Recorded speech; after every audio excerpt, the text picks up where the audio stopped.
ki ömrünü xərcləyir baladan ötürü.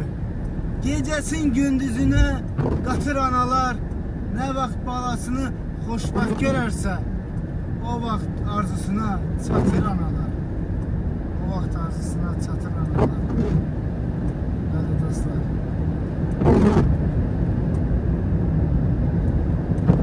Atamıza ait de bir şey deyək.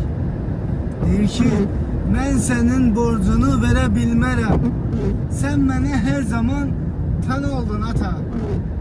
Məni bu həyata anam gətirdi. Həyat müəllimimsə sən oldun ata. Ailənə qayğı-qış olmağın ilə ən böyük yaxşılıq mənə etmisən. Mənə sədaqəti, mənə sevgini, mənə sən kişiliyi özünü öyrətmirsən. Səninlə fəxr edirəm, qürur duyuram. Nə olsun mən sənin canında canam.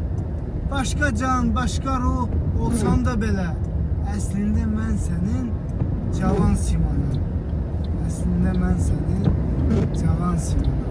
Bəli, Allah Teala valideynlərimizi qorusun, analarımıza, atalarımıza ömür versin inşallah. Həyata olmayanlara ise Allah Teala'dan rəhmət diləyək. Bəli, ruhları şad olsun inşallah.